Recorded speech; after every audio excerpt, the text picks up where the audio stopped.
बहुत स्वागत। आप देख रहे हैं कहानी कुर्सी की। अब बात करते हैं जरा दिल्ली की कुर्सी की कहानी की। आज इस वक्त पहले मैं आपको बता दूं, प्रधानमंत्री नरेंद्र मोदी का अपने बूथ कार्यकर्ताओं के साथ एक संवाद चल रहा है और वो उसमें बोल रहे हैं अभी, और वहां उन्होंने कुछ बड़े आरोप लगाए हैं आम आदमी पार्टी पर, और अरविंद केजरीवाल पर सीधा हमला बोलते हुए उन्होंने कहा कि ये आपके फरेब से लोग अब ऊब चुके हैं।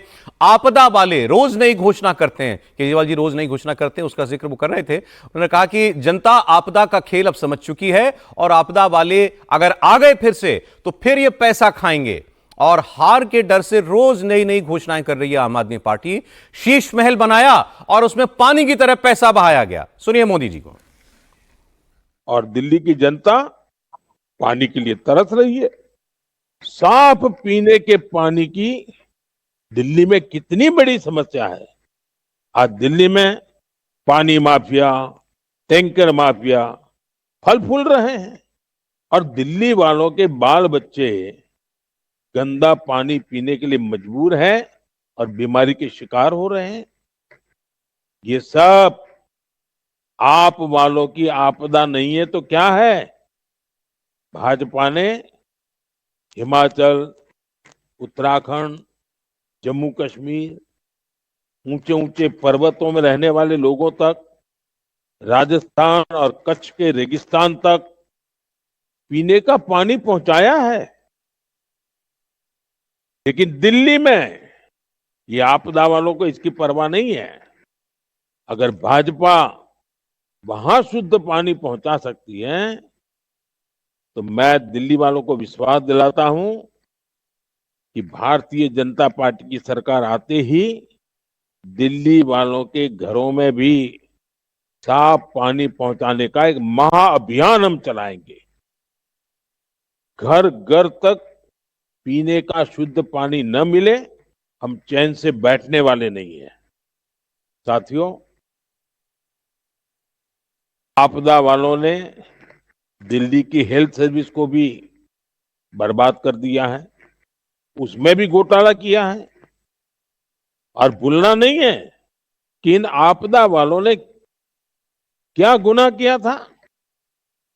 यूपी, बिहार, उत्तराखंड, राजस्थान के जो साथी कई कई सालों से यहां सेवा 13,000 बूथ के अपने वर्कर्स से प्रधानमंत्री इस वक्त सीधे बात कर रहे हैं। तो दिल्ली के चुनाव में पूरी तरीके से उनकी पार्टी लगन से पूरी लगी हुई है। जो मुद्दा वो उठाया, पानी का मुद्दा, दिल्ली का बड़ा मुद्दा है। केजरीवाल जी भी स्वीकार कर चुके हैं कि मैं सबको साफ पानी नहीं दे पाया हूं। अच्छा, हम योगी आदित्यनाथ की बात कर रहे थे। आज प्रयागराज में उन्होंने अपनी कैबिनेट लगाई है, वो बोल रहे हैं इस वक्त। प्रयागराज के विकास से जुड़े हुए मुद्दों पर भी चर्चा हुई है। इस अवसर पर जिन मुद्दों पर आज यहां चर्चा हुई है उनमें खासतौर पर प्रदेश सरकार के जो महत्वपूर्ण मामले हैं उनमें से उत्तर प्रदेश की जो एरोस्पेस और डिफेंस एंड एम्प्लॉयमेंट से संबंधित जो पॉलिसी है, उस पॉलिसी 2024 ये 2018 में हमने बनाई थी, उसी पॉलिसी के 5 साल पूरे हो चुके हैं। अब उसको नए सिरे से बनाने की व्यवस्था की गई है। तो इस पॉलिसी को यहाँ पर अब हम लोगों ने बड़े निवेश को आमंत्रित करने के लिए उसमें नए इंसेंटिव की घोषणा की है। आज इस पे चर्चा हुई है। एफडीआई के अंतर्गत और फॉर्च्यून 500 में जो निवेश प्रदेश में हुआ है, उस निवेश के अंतर्गत इंसेंटिव वितरण करने की व्यवस्था और उसको उतनी प्रतिपूर्ति शासन यूपी सीडा को कर रहा है और सीडा ने यूपी सीडा उसके माध्यम से करेगा। कुछ नए निवेश के प्रस्ताव यहां पर आए हैं जिन्हें लेटर ऑफ इंटेंट यहां पे आज जारी हो रहे हैं। इनमें एक मिर्जापुर का है, 10,000 करोड़ रुपए से अधिक का निवेश का है, एक मुरादाबाद का है, और अन्य 2 प्रस्ताव जिन पर आज यहां पर लेटर ऑफ इंटेंट के बारे में चर्चा हुई है। युवाओं को स्मार्टफोन और टैबलेट उपलब्ध कराने की भी स्कीम को यहाँ पे व्यवस्था दी गई है, और यह युद्ध स्तर पर अगले कुछ समय के लिए सरकार ने इसके लिए धनराशि की व्यवस्था की। इसको हम उस कार्यक्रम की भी चर्चा हुई है। बलरामपुर में सरदेव अटल बिहारी वाजपेयी जी की कर्म भूमि रही है, उन्हीं के नाम पर जो केजीएमयू का सैटेलाइट सेंटर था उसे मेडिकल कॉलेज के रूप में स्थापित करने और मेडिकल कॉलेज में नेक्स्ट सेशन में उसको संचालित करने का निर्णय लिया गया है। इसके अलावा पीपीपी मोड पर 3 नए जनपदों में मेडिकल कॉलेज के निर्माण की कार्रवाई, जिनमें बागपत, हाथरस और कासगंज, इन 3 जनपदों में नए मेडिकल कॉलेज निर्माण की सहमति पर भी आज यहां पर सरकार ने अपना वो किया है। टाटा टेक्नोलॉजीज के साथ में मिलकर के प्रदेश के अंदर 62 आईटीआई को 5 centre of innovation, invention and incubation and training centre की स्थापना के बारे में भी एक नए प्रस्ताव को, जो एक प्रकार का हब एंड स्पोक मॉडल होगा और मॉडर्न एज कोर्सेज के साथ उत्तर प्रदेश के युवाओं को जोड़ने के लिए कार्यक्रम के साथ सहमति भी आज मंत्री परिषद ने यहां पर इस प्रस्ताव को भी दिया है। इसके अलावा प्रदेश के अंदर एक अभियोजन डायरेक्टरेट की घोषणा की भी व्यवस्था मंत्री परिषद ने उसको अपनी सहमति दी है और प्रयागराज, वाराणसी और आगरा, ये जो म्युनिसिपल कॉरपोरेशन है हमारे, इन 3 महत्वपूर्ण म्युनिसिपल कॉरपोरेशन में तीनों के बॉन्ड जारी होंगे। अब तक हमने लखनऊ और गाजियाबाद के बॉन्ड जारी किए थे, जिसके बहुत अच्छे रिजल्ट सामने आए हैं। यह म्युनिसिपल कॉरपोरेशन की ब्रांडिंग करने का, उसके विकास को आगे बढ़ाने का एक महत्वपूर्ण माध्यम होता है और एक नई दृष्टि मिलती है और एक पहचान मिलती है संबंधित कॉरपोरेशन को। यहां पर आप प्रयागराज के महत्व को आप देख रहे हैं। वैश्विक मंच पर इस समय हमारा प्रयागराज छाता हुआ दिखाई दे रहा है। जिस श्रद्धा के साथ पिछले एक सप्ताह के अंदर 9.25 करोड़ से अधिक श्रद्धालुओं ने संगम में आकर के पावन स्नान का आनंद लिया है, अनुभूति की है, वह यानी अविस्मरणीय है, अकल्पनीय है। तो प्रयागराज म्युनिसिपल कॉरपोरेशन प्रयागराज के लिए एक सुपर स्पेशलिटी हॉस्पिटल के लिए एक बॉन्ड जारी करने जा रहा है। ऐसे ही आगरा के लिए एक बॉन्ड जारी होने जा रहा है। वहां से संबंधित जो आवश्यकता है वहां का म्युनिसिपल कॉरपोरेशन जारी करेगा और वाराणसी, काशी विश्वनाथ धाम आदरणीय प्रधानमंत्री जी की प्रेरणा से बनने के बाद काशी वैश्विक पटल पर छा रहा है। तो स्वाभाविक रूप से 3 म्युनिसिपल कॉरपोरेशन के बॉन्ड जारी करने की कार्रवाई को भी यहां पर आज घोषणा के साथ हम लोगों ने इसको जोड़ा है। मित्रों, प्रयागराज के इस महाकुंभ को ध्यान में रख करके और प्रयागराज के साथ साथ इस पूरे क्षेत्र का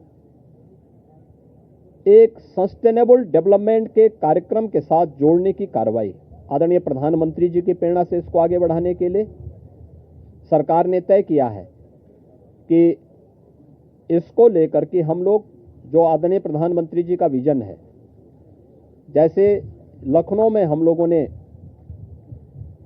स्टेट कैपिटल रीजन लखनऊ और उसके आसपास के जनपदों को मिलाकर के एक डेवलपमेंट का प्लान बनाया है, ऐसे ही प्रयागराज और चित्रकूट को मिलाकर के एक डेवलपमेंट रीजन यहां पे हम डेवलप करेंगे।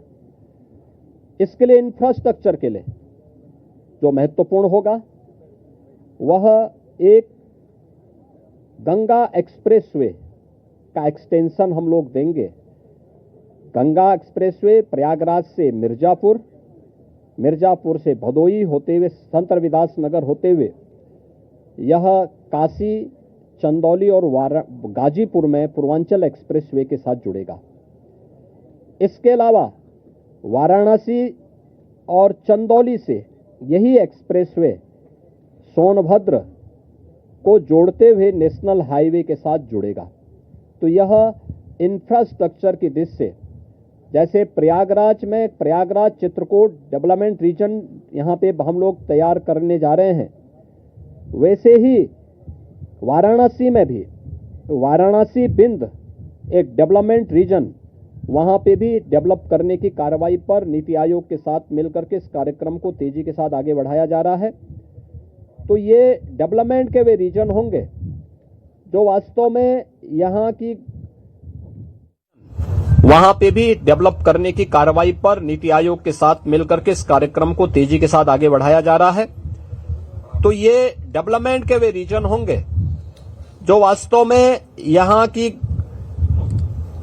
न केवल पर्यटन की दृष्टि बल्कि आर्थिक उन्नयन में और यहाँ पे रोजगार सृजन में बड़ी भूमिका का निर्वहन करेंगे। उस प्रकार का इंफ्रास्ट्रक्चर की दृष्टि एक्सप्रेसवे एक तो ये एक्सटेंशन हम लोग इसको करने जा रहे हैं जो प्रयागराज बिंद और काशी एक्सप्रेसवे के रूप में इसे हम लोग जानेंगे। दूसरा है चित्रकूट और प्रयागराज के गंगा एक्सप्रेसवे को जोड़ने के लिए बुंदेलखंड एक्सप्रेसवे को गंगा एक्सप्रेसवे के साथ यहां पर भी जोड़ने की एक कार्रवाई को आगे बढ़ाना जो चित्रकूट की दूरी को प्रयागराज के साथ जोड़ सके और रीवा हाईवे जो नेशनल हाईवे है इस हाईवे को भी एक सुविधा इस एक्सप्रेसवे के साथ गंगा एक्सप्रेसवे के साथ या फिर बुंदेलखंड एक्सप्रेसवे के साथ जुड़ने का एक अवसर प्राप्त होगा। तो ये दो महत्वपूर्ण के साथ साथ प्रयागराज की अपनी आंतरिक चैलेंजेज हैं, ट्रैफिक के चैलेंजेज हैं और इसमें हम लोगों ने अभी से यहां पर पहले आदरणीय प्रधानमंत्री जी की प्रेरणा से भारत सरकार के राष्ट्रीय राजमार्ग विभाग ने लखनऊ रायबरेली होते हुए प्रयागराज की दूरी को बहुत आसान किया है जिसमें गंगा नदी पे एक 6 लेन का ब्रिज भी बन रहा है। इस समय हमने उसकी एक व्यवस्था स्टील ब्रिज दिया है इस पूरे महाकुंभ के दौरान जो प्रॉपर रूप से कार्य कर रहा है, लेकिन वो नया ब्रिज भी समय रहते हुए कंप्लीट हो जाएगा। ऐसे ही अन्य कनेक्टिविटी के लिए यहां से मिर्जापुर, जौनपुर, वाराणसी, आजमगढ़, गोरखपुर की कनेक्टिविटी को बनाए रखने के लिए यहां पर जो मांग हो रही थी प्रयागराज शहर की तरफ से सलौरी और हेतापट्टी के बीच में, झूसी के बीच में इस पूरे ब्रिज को बनाने की एक कार्रवाई को 4 लेन के एक ब्रिज को सरकार इसको बनाएगी। दूसरा रीवा की तरफ से और जो आपके अरेल की ओर से जो यहां पे प्रेशर है यमुना जी के ब्रिज पे सिग्नेचर ब्रिज आज से 20 साल पहले बनकर के तैयार हुआ था। आज यहां पर उसकी दृष्टि से बहुत महत्वपूर्ण आवश्यकता यहां पर है कि उसके पैरेलल एक नया ब्रिज बने। तो सिग्नेचर ब्रिज के पैरेलल यमुना जी में भी एक नए ब्रिज को हम अपनी सहमति, कैबिनेट ने अपनी सहमति दी है कि हाँ, शास्त्री ब्रिज के पैरेलल तो हम उसके साथ कर ही रहे हैं और इसको भी हम उसके साथ जोड़ेंगे। तो ये महत्वपूर्ण घोषणाएं प्रयागराज के इंफ्रास्ट्रक्चर, यहां के सस्टेनेबल डेवलपमेंट की दृष्टि से, डेवलपमेंट और रोजगार की दृष्टि से और आने वाले समय में यहां के नागरिकों के जीवन स्तर को और बेहतर बनाने की दिशा में जो आदरणीय प्रधानमंत्री जी की प्रेरणा है उसको आगे बढ़ाने के लिए ये कुछ घोषणाएं आज यहां पर कैबिनेट ने जिस पे चर्चा की है, अपनी सैद्धांतिक सहमति दी है और मुझे पूरा विश्वास है कि अगली बार जब कुंभ के साथ उत्तर प्रदेश जुड़ेगा तो इन सब इंफ्रास्ट्रक्चर का लाभ आने वाले श्रद्धालुओं को प्राप्त होगा। मैं आप सबका एक बार फिर से अपने मंत्री परिषद के सभी साथियों की ओर से हृदय से स्वागत करता हूं, अभिनंदन करता हूं। कहां गए भाई राजभर जी और ये कहां गए अपने आशीष पटेल जी, निषाद राज, कहां हैं लोग? आप लोग पीछे क्या छुपे हुए? इधर आइए। कहां राजभर जी, कहां गए? अनिल कहाँ है? अनिल कहाँ है? 22 तारीख का कोई विशेष महत्व है कि अभिनंदन राजेश न्यूज में, क्योंकि 24 में आपने प्रधानमंत्री उठा अयोध्या में, आज 22। हाँ, तो इसीलिए तो यहाँ पे ये प्रभु की ही कृपा है। प्रभु आज ही के दिन 500 वर्षों के बाद अयोध्या में विराजमान हुए थे और आज पहली बार उत्तर प्रदेश का पूरा मंत्री परिषद आज यहाँ पर आया है और मुझे लगता है कि अगले कुंभ की क्या स्थिति होती है, लेकिन उसका इंफ्रास्ट्रक्चर उत्तर प्रदेश का ये मंत्री परिषद आदरणीय प्रधानमंत्री जी की प्रेरणा से यहां पर प्रयागराज की धरती पर प्रस्तुत कर रहा है और मुझे विश्वास है कि इसको जैसे प्रयागराज की कायाकल्प पिछले 6 वर्ष के अंदर हुई है, ये इंफ्रास्ट्रक्चर प्रयागराज को एक वैश्विक पहचान दिलाने में सफल होगा। आप सबको मैं एक बार फिर से धन्यवाद देता हूं। बहुत बहुत अभिनंदन। आप प्रयागराज से योगी आदित्यनाथ को सुन रहे थे, जहां उनकी आज पूरे मंत्रिपरिषद की बैठक हुई और वहां जो फैसले हुए, निर्णय हुए, उसकी जानकारी वो दे रहे थे। कई मेडिकल कॉलेज खुलने का उन्होंने अभी ऐलान किया है, इसलिए 40 लाख युवाओं को जो है टैबलेट, स्मार्टफोन वगैरह जो है वो बांटा जाएगा। ये उनका चुनावी वादा था, उसको वो पूरा करेंगे। इसके अलावा कुछ और रोड कनेक्टिविटी को लेकर के उन्होंने कुछ घोषणाएं की हैं। लेकिन जो अभी हमारी बातचीत जो थी, मैं आपको वो बताना चाहता हूं। उनकी सारी घोषणाओं के अंत में जो आखिर के 30 सेकंड थे, वो आपको बताता है कि योगी आदित्यनाथ का पॉलिटिक्स का स्टाइल क्या है, राजनीति का स्टाइल क्या। सबको बुलाओ ना, राजभर जी कहां हैं, अरे अनिल कहां हैं, ये कौन हैं, और इनका यूं नाम लेकर पुकारना योगी जी का क्यों खास है? त्रिपाठी जी देखिए, एक तो ये कि अभी आशीष पटेल के साथ बहुत ज्यादा एक सरकार और सरकार के एक मंत्री के बीच में बहुत अप्रिय संघर्ष की स्थिति हो गई थी, सार्वजनिक बयानबाजी हो गई थी, और एक तरह से अपनी ही सरकार पर आशीष पटेल बहुत आक्रामक थे। अब जिस तरह से आशीष जान को पटेल खतरा है वगैरह, हाँ, सब कुछ बोल दिया था, मेरे सीने में गोली मारो, एसटीएफ वालों को पैर में क्यों मारोगे, हिम्मत है तुम्हारा, मतलब वो सब। उसके बावजूद उनको अब केशव जी तो खैर, उनका तो प्रयागराज शहर है, और केशव जी ने इस कुंभ के लिए बहुत से अच्छे काम किए। मतलब 1-2 आरओबी रेलवे की जो क्रॉसिंग थी उसको पार करके जो कुंभ का रास्ता है उसको बनाया, वो बड़ा शानदार काम किया है, और वो पूरी तरह से केशव। ब्रिजेश पाठक बगल में खड़े हुए, संजय निषाद जी हैं जो कई तरह के बयान अलग अलग समय में देते रहते हैं, अनिल राजभर भाजपा के अपने नेता हैं। तो एक तरह से जो सामाजिक समीकरण जिसकी बात हम कहते हैं, और सारे अच्छे ऐलान के बाद इस तरह से थोड़ा आप लाइटर नोट पे, अच्छे नोट पे आप खत्म करें तो पॉलिटिकली वो बड़ा सूट करता है। बस एक निवेदन है योगी जी से, 19 के कुंभ में भी हमारा मोहल्ला दारागंज रह गया, वो जाम का जाम में फंसा रह गया। 25 के कुंभ में भी हमारा मोहल्ला दारागंज जाम के जाम में रह गया था, उसको भी जरा ठीक करा दीजिए। मतलब वो कुंभ का ही मोहल्ला है, लेकिन फिर भी ठीक नहीं हो पाता, जाने क्यों।